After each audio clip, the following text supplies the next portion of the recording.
परमात्मा के अनंत स्वरूप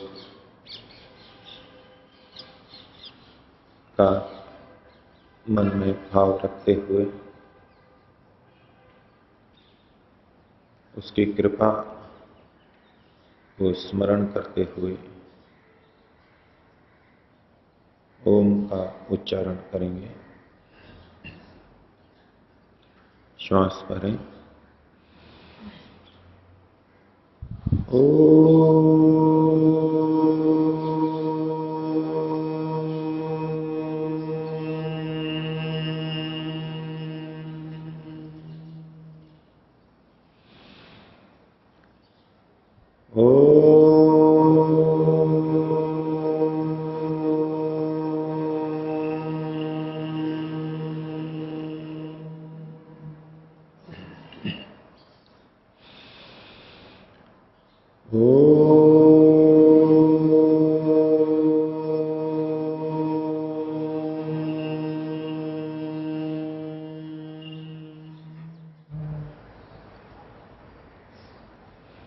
समुपस्थित सज्जनों, मातृशक्ति और ब्रह्मचारीगण, केनोपनिषद के दूसरे खंड का प्रकरण चल रहा है। दूसरे खंड के पहले श्लोक में तवलकार ऋषि ने अपने शिष्य को कहा और प्रकारांतर से हम सभी को कहा कि यदि तुम ये मानते हो कि ईश्वर को अच्छी प्रकार से जान लिया है तो तुमने बहुत थोड़ा जाना है। जब ऋषि ने शिष्य को ये बात कही तो अगले ही क्षण उनको अपने लिए भी कहना आवश्यक था। उनकी दृष्टि अपने ऊपर भी गई कि क्या मेरे पूर्व कथन का सामने वाला ये अर्थ लेगा कि मैं ईश्वर को अच्छी प्रकार से जानता हूं। तो ऋषि ने अपनी बात भी बड़ी स्पष्टता से कही। वो शिष्य की इस भ्रांति को मिटाना चाहते हैं कि मैंने भी ईश्वर को ठीक तरह से जान लिया है। उसके लिए वो अगले श्लोक में कहते हैं, नाहम मन्ये सुवेद इति, न अहम मन्ये, मैं ऐसा नहीं मानता कि मैंने ईश्वर को अच्छी प्रकार से जान लिया है। दूसरी तरफ से शिष्य को यह भी संकेत दिया जा रहा है कि तुम ऋषि बनने के बाद में या साक्षात्कार करने के बाद में भी ये मत समझ लेना कि ईश्वर को अच्छी तरह से जान लिया है। तो अपनी स्थिति बताइए। नाहम मन्ये सुवेद इति, मैंने ईश्वर को अच्छी प्रकार से नहीं जाना है। लेकिन इस कथन से फिर ये कोई ना समझ ले कि मैंने ईश्वर को जाना ही नहीं है। कुछ जाना है और कुछ उसका क्षेत्र अज्ञात है। तो उसके लिए स्पष्ट किया, नो न वेद इति वेद च, न वेद इति न, मैं उसको जानता ही नहीं हूं ऐसा भी नहीं है। पहले कहा कि मैं ईश्वर को अच्छी तरह से नहीं जानता हूं, ये कह करके शिष्य ये आशंका न ले ले, ये तो खुद ही कह रहे हैं कि मैंने ईश्वर को अच्छी तरह नहीं जाना है, तो ये मेरे को ईश्वर को कैसे अच्छी तरह जाना सकते हैं। तो उसके लिए कह रहे हैं वेद च, क्योंकि मैं उसको कुछ तो जानता हूं। मैं उसको अच्छी प्रकार से नहीं जानता, पूरी तरह से नहीं जानता, लेकिन जानता हूं, एक सीमा तक उसको मैं जानता हूं। आजकल भी लोग के अंदर प्रचलन है कि जो ईश्वर की साक्षात्कार की इच्छा लेकर के धर्म के रास्ते पे आते हैं, सोचते हैं संसार को तो बहुत देख लिया, ये ईश्वर ब्रह्म जिसकी ये लोग इतनी बात करते हैं, चलो इसको भी देखा जाए। तो आकर के पूछते हैं मैं ईश्वर के दर्शन करना चाहता हूं, ईश्वर को जानना चाहता हूं, और उनको ऋषि प्रोक्त वेद प्रोक्त बातें बताई जाएं। फिर वो पूछते हैं कि क्या आपने ईश्वर का साक्षात्कार कर लिया है। तो यदि सामने वाला कहे कि नहीं मैंने ईश्वर का साक्षात्कार नहीं किया है, तो वो श्रोता क्या धारणा बनाएगा। दो तरह से धारणाएं बनती हैं, दूसरी धारणा की चर्चा आगे आएगी। पहली धारणा ये बनेगी कि जब इन्होंने ही ईश्वर का साक्षात्कार नहीं किया है, तो ये मेरे को ईश्वर तक कैसे पहुंचा सकते हैं, उसका रास्ता कैसे बता सकते हैं। तो इसके साथ साथ उसके मन में बात आएगी, 10 जगह और भी जाके पूछेगा, तो कोई ये कहेगा कि हाँ मैंने ईश्वर का साक्षात्कार कर लिया है। उसने ईश्वर का साक्षात्कार किया नहीं किया वो अलग बात है, लेकिन यदि वो कह दे, वो श्रोता, वो भक्त उनके पास रहेगा, सीखेगा कि हाँ ये सच्चे गुरु हैं, इन्होंने ईश्वर का साक्षात्कार किया और अब मेरे को भी करवा देंगे। तो ऋषि बहुत स्पष्टता से कह रहे हैं कि मैंने ईश्वर को अच्छी तरह नहीं जाना, ऐसा मैं मानता हूं, लेकिन मैं कुछ नहीं जानता ये भी नहीं है, क्योंकि मैं कुछ जानता भी हूं। अब इसके साथ साथ ऋषि अगली पंक्ति में और सावधान कर रहे हैं, शिष्य या कोई व्यक्ति, जिज्ञासु व्यक्ति ये ना समझ ले कि ये ऋषि हैं, ये नहीं जान पाए। हो सकता है और कोई ऋषि हो जो ईश्वर को अच्छी तरह जान पाए हों, मैं वहां जाऊंगा। सभी को श्रेष्ठ की तलाश रहती है, श्रेष्ठ तक पहुंचना चाहते हैं। तो वहां फिर और अगली पंक्ति में स्पष्टीकरण करते हैं, यह न जो हमारे बीच में ईश्वर को जानता है, तत्वेद, वो ये जानता है अच्छी प्रकार से, न वेद इति न वेद च, ऐसा नहीं है कि वो बिल्कुल नहीं जानते, कुछ न कुछ वो भी जानते हैं। अर्थात ऋषि ये कहना चाहते हैं कि केवल ये मेरी ही स्थिति नहीं है, जितने भी ऋषि हुए हैं सबके साथ में ये बात है, कोई भी आत्मा परमात्मा को, ब्रह्म को पूरी तरह 100% नहीं जान सकती। तो न तो मैंने जाना है और न और भी मेरे जैसे ऋषियों ने जाना है। तो अपने श्रोता को, शिष्य को वो ये भी आश्वस्त कर रहे हैं, तुम ये भी चिंता मत करना कि मैं ईश्वर को पूरी तरह नहीं जान पाया तो कोई निराशा की बात है। एक सीमा तक जाना। उन्होंने शिष्य के सामने ये भ्रांति नहीं रखी, ये भ्रांति नहीं रहने दी कि भाई हमारे ऋषि, उपदेष्टा, उपनिषदकार तो कम से कम ब्रह्म को पूरी तरह जानते होंगे। उपनिषद चूंकि रहस्यात्मक हैं, थोड़े उसी ढंग से बात को कहते हैं। तो तीसरे श्लोक में कहा, यस्य अमतम तस्य मतम, मतम यस्य न वेदस। यस्य अमतम तस्य मतम, जिसने ये जान लिया, जिसकी बुद्धि, मति ये है कि मैंने ईश्वर को नहीं जाना, तस्य मतम, वस्तुतः उसी ने ईश्वर को जाना है। जो ये कहे कि मैंने ईश्वर को नहीं जाना, वस्तुतः उसी ने ईश्वर को जाना है।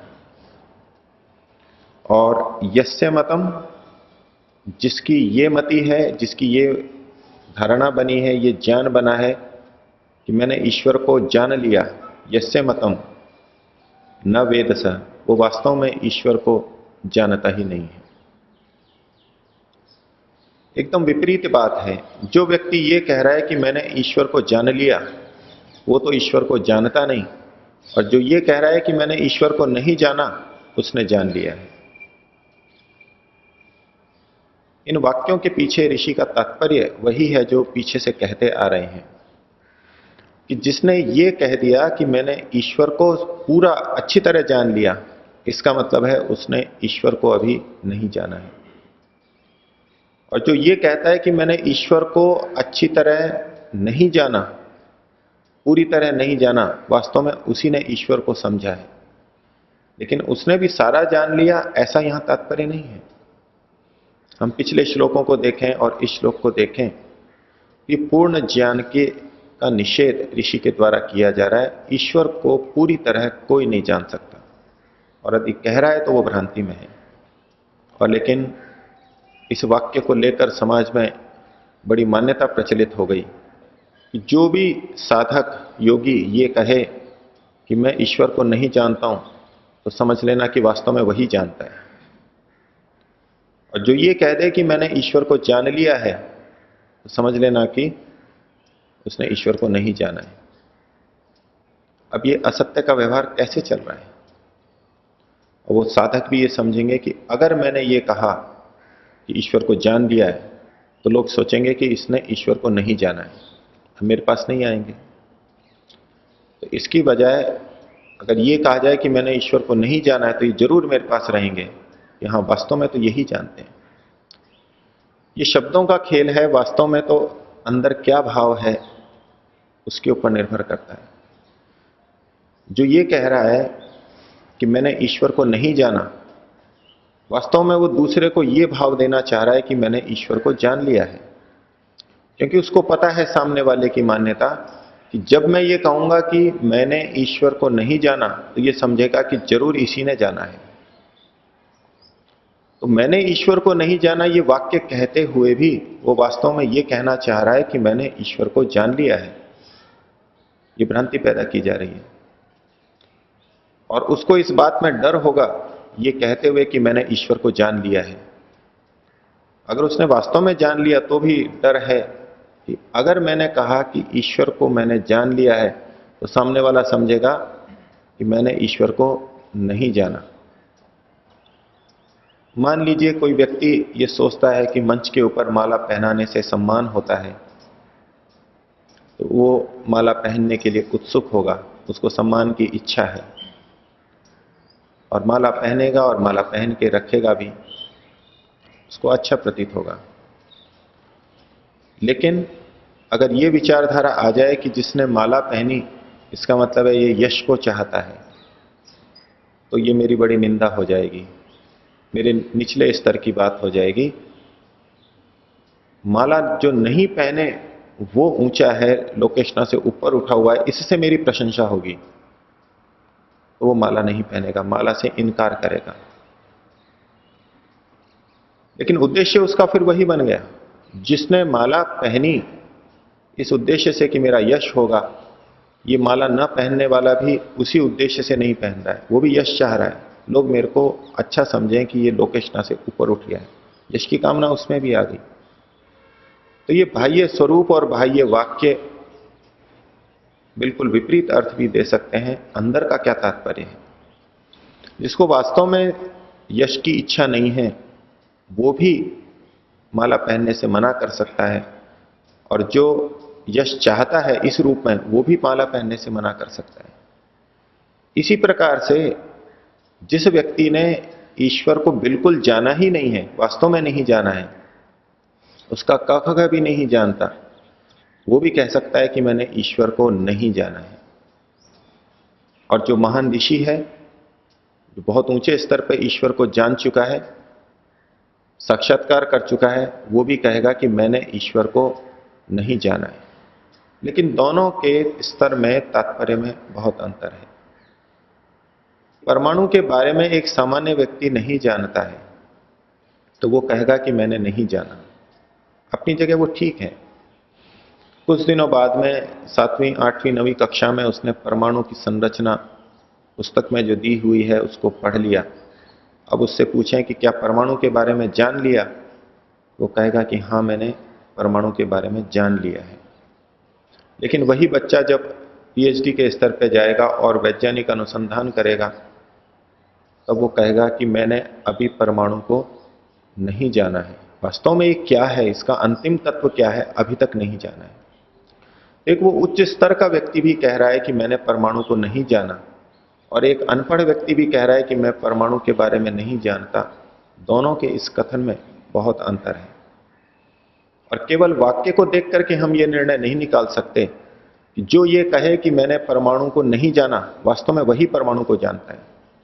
अब इस वाक्य को कहां हमें लगाना चाहिए, ये वाक्य उस ऋषि या उस वैज्ञानिक के लिए उचित है जो कह रहा है कि मैंने परमाणु को पूरी तरह नहीं जाना, वास्तव में उसी ने सबसे ज्यादा परमाणु को जाना है। और उसकी तुलना में 8वीं 9वीं का विद्यार्थी कहे कि मैंने परमाणु को जान लिया है, तो समझ लेना कि उसने परमाणु को अभी नहीं जाना, अर्थात पूरी तरह नहीं जाना। लेकिन इसके आधार पर यदि हम अनपढ़ व्यक्ति के वाक्य का भी यही अर्थ लेने लगें, वो कहे कि मैंने परमाणु को नहीं जाना, तो हम समझें कि जरूर इसने पूरी तरह परमाणु को जान लिया है। ये वहां संगत नहीं होगा। यही बात ब्रह्म के संदर्भ में है। एक उच्च स्तर का ऋषि कह रहा है कि जो व्यक्ति ये कह रहा है मैंने ईश्वर को नहीं जाना, वास्तव में उसी ने जाना है।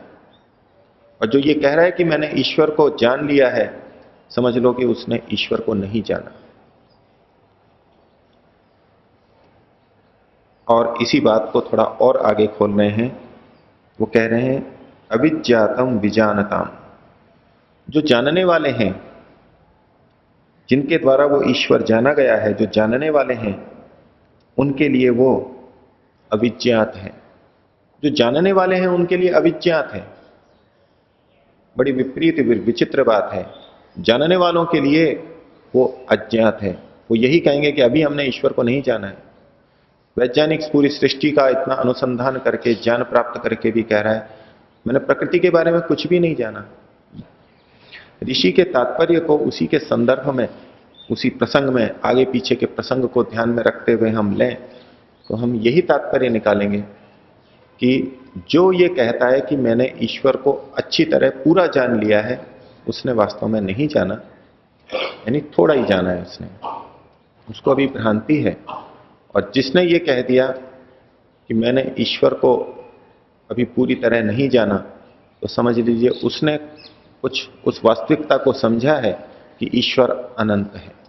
ईश्वर की अनंतता को समझ करके वो कह रहा है कि मैंने ईश्वर को नहीं जाना, और वो पूरी तरह जान भी नहीं सकता।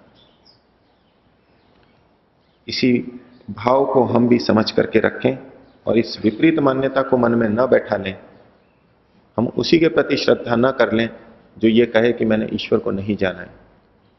और जिसने ये कहा हो कि मैंने ईश्वर को जाना है, जो सत्य बोल रहा है, जितना जाना है उसके लिए वो कह रहा है कि मैंने ईश्वर को जाना है, तो उसको हम गलत ना समझ लें कि ये तो घमंडी है, ये अपने आप पे गर्व करता है कि मैंने ईश्वर का साक्षात्कार कर लिया। जिसने जाना है उसको कहना चाहिए दूसरों को, मैंने जान लिया है, तुम भी जान सकते हो। इससे प्रेरणा मिलती है, अन्य भी उसी रास्ते पे चलेंगे। और जिसने नहीं जाना है, वास्तव में नहीं जाना है, वो इसी रूप में अपनी बात को प्रस्तुत करे। हम भी लोगों को उसी रूप में लें। ऋषि का संदेश है, हम वास्तविक स्थिति को समझें। और अंततोगत्वा तात्पर्य इसी में है कि परम पिता परमात्मा अनंत शक्ति वाला, अनंत गुणों वाला, अनंत सामर्थ्य वाला है, अनंत क्रियाओं वाला है, जिसको कि हम पूरी तरह नहीं जान सकते। हम अपनी तुच्छता को, अल्पज्यता को भी वास्तविक स्वरूप में समझें। अपने ज्ञान के गर्व को, अपनी शक्ति सामर्थ्य के गर्व को कम करें। इसी में हमारा आध्यात्मिक उद्धार है। 3 बार ओम का उच्चारण करेंगे। श्वास भरें। ओ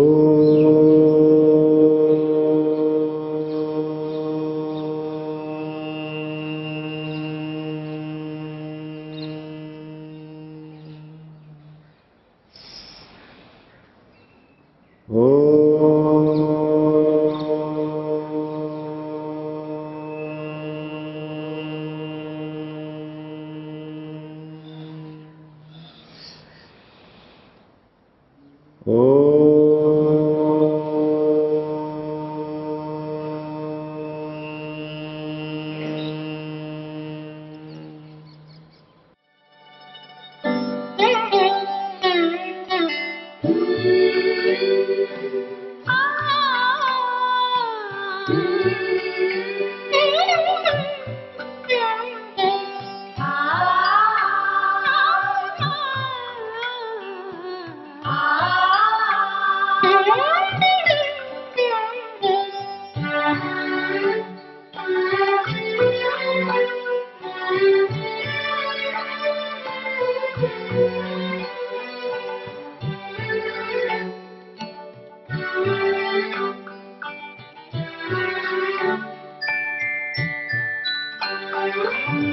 you.